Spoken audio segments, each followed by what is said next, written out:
สบายดีหมู่เพื่อนชาวโซเชียลแคม Facebook YouTube และ Instagram ก่อนอื่นหมดข้าพเจ้าขอแนะนำตัวเองก่อนข้าพเจ้าซื้อต้าเป็นผู้จัดจำหน่ายครีมแบคผลทูอินวันไวท์เชนนิ่งแอนด์บอดี้แบคซึ่งตอนนี้เขาเปิดตลาดอยู่ประเทศลาวเป็นระยะเวลาเดือนเศษแล้วกระแสตอบรับจากลูกค้าถือว่าดีเกินคาดเพราะว่ายอดขายตอนนี้ก็ทะลุ 1,000 ตรงไปแล้วภายในระยะเวลาเดือนปลา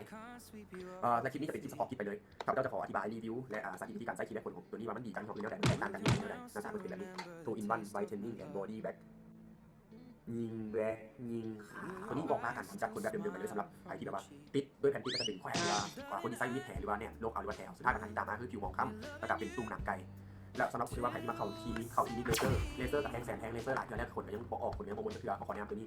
สำหรับใครที่ว่าแบล็กขนดูแบล็กขนตลอดเขาแนะนำตัวนี้เลยเนี่ยก่อนนวัตกรรมใหม่ของครีมกำจัดขนที่เขาฟอกครีมหนาๆปาไว้บริเวณเราต้องการกำจัดแล้วเสร็จออกขนมันจะหลุดออกยังไงได้โดยขนงอกใหม่จะโบแข็งโบดำมันจะเห็นเซลล์ประมาณมันจะเห็นเซลล์5ขนงอกใหม่อ่อนลงนุ่มลงแล้วเซลล์ขนจะค่อยๆบางลงเรื่อยๆมันสามารถได้ทุกส่วนในร่างกายยกเว้นใบหน้าสามารถได้ว่าจะเป็นขี้แห้แขนขาที่มีตามจะมีลงหลังหรือว่าแขนขาแล้วก็ขี้แห้หรือว่าแม้กระทั่งผิวบอบบางผิวที่บอบบางมันจะก่อให้เกิดการระคายเคืองก็คือขี้แห้หรือว่าขาดีอยู่บริเวณหนังอ่อนว่าที่มีในกล่องมันจะเป็นแบบนี้ขนาดมัน2 in 1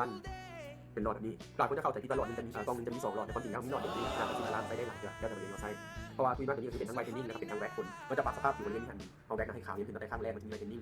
วิธีใช้คือสำหรับคนที่เราต้องการให้กำจัดขนในข้อครีมหนาๆปาไว้ที่30 นาทีหรือว่าคนที่ว่าขนเส้นใหญ่ขนยกเนี่ยปาไว้30 นาทีเลยแล้วใส่ผ้าขนหนูเสร็จย้อนขนขึ้นแล้วสำหรับคนที่ว่าอยากให้ผิวบริเวณขี้แห้หรือว่าเป็นหนังไก่หรือว่าขี้แห้ดำหรือว่าข้อศอกของเขาหรือว่าตามองอยากให้มันเนียนขึ้นตามองก็คือแบบตามองด้านก็คือคนที่ว่านั่งลิ้นไพ่ดูอย่างจับคุณตามองจะด้านเราสามารถทำบางได้เมื่อ30 นาทีถ้าคือครีมนี่แหละเมื่อ30 นาทีแล้วเสร็จก่อนแล้วล้างในน้ำสะอาดผิวบริเวณนั้นก็จะขาวเนียนขึ้นสิ่งที่ต้องเตรียมก่อนแบล็คขนมันจะมี1ผ้าขนหนูต้องเป็นผ้าขนหนูเท่านั้นห้ามใช้ทิชชู่เพราะว่าทิชชู่จะให้ในมือแล้วก็ขนมันออกมาหลอดนะว่าผ้าขนหนูจะจับขนได้ดีกว่าทิชชู่อันนี้เขาจะไม่เราจะสาธิตกับวิธีการแบล็คขนที่แห้เขาจะใช้ไม้กวาดหูที่เป็นเทคนิคของเขาตอนนี้เขาจะไปแบล็คขนเขาจะเป็นรูปย้อนหลังกันเลยว่าที่เราเคยไปโพสต์ไปก่อนหน้านี้ที่เราทดลองการกำจัดขนเป็นรีวิวเวลาผ่านไป4 อาทิตย์แล้วคนสมัยคือ1 เดือนคนไปกระโปรงขึ้นแล้วตอนนี้เป็นอย่างนี้คนจะเป็นอย่างนี้ขั้นตอนแรกในการกำจัดขนเอากับเพียงบีบอันนี้เราจะเห็นเพชรราคาเลยเนาะบางคนอาจจะนอนไปเลยก็ได้นอนไปเลยจริงๆปวดแขนแต่นี่เราจะเห็นมันจะเป็นแบบตัวล็อกอยู่เลยเนาะบีบครีมใส่ครีมให้บีบครีมหนาใส่ครีมให้ตัวนี้ก็บีบครีมหนาใส่ครีมให้แล้วเราใส่ไม่กวาดหูเทียวนครีมวนไปวนมาเดี๋ยวคลิปทียาวเทียนรวดให้มันก็เทียบีบหลายคนหลายคนมาหลายนี้ก็ได้บีบหลายคนหลังจากที่เราเคลียร์ครีมให้มันตัวทุกเส้นขนแล้วก็ปาไว้ประมาณ15-30 นาทีถ้าขนผู้ใดเส้นใหญ่หรือว่าแขนแดงเรายกในกระปาไว้30 นาทีไปเลยกินมันจะสุนๆออกกินสุนๆเพราะว่าสูตรนี้ระบบผสมน้ำหอมพอน้ำหอมมันจะก่อให้เกิดการระคายเคืองแล้วผิวหมองคล้ำ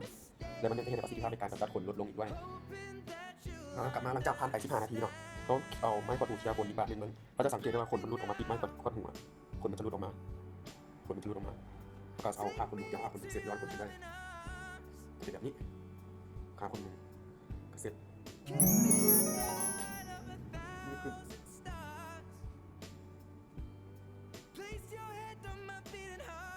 อหลังจากที่เขาเช็ดครีมออกจากขี้แห้งหมดแล้วขนทุกเส้นก็จะมาจับที่ผ้าขนหนูแบบนี้ความรู้สึกแรกหลังจากที่เขาแว็กแล้วผิวบริเวณนั้นก็จะขาวเนียน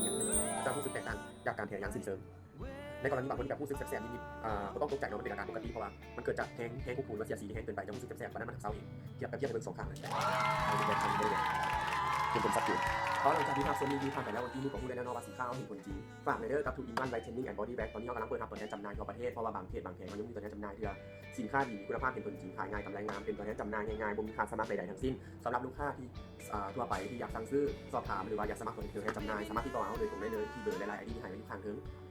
ส่วนอาหารเขาตั้งอยู่บ้านพลสะอาดถนนไก่สอนพงพิหารต่อหน้ากับบ้านลุงสุพรรณวงศ์เลยสำหรับราคามันจากลดจากราคาปกติข้างกอง790 บาทเหลือพิเศษเหลือเพียง690 บาทเท่านั้นลูกค้าสามารถสั่งซื้อกับตัวแทนหรือสาขาใกล้บ้านทานได้เลยราคาเดียวกันทั่วประเทศฝากอุดหนุนกันเด้อสินค้าดีมีคุณภาพเห็นผลจริงเขารีวิวจากความรู้สึกจริงถึงเขาจะโบแมนดาราหรือคนมีชื่อเสียงแต่เขารีวิวจากความรู้สึกจริงจึงกล้าเขาได้เต็มปากว่าสินค้าเห็นผลจริงดีจริงบ่ดีบ่ขายบ่เข้าใจ Don't when my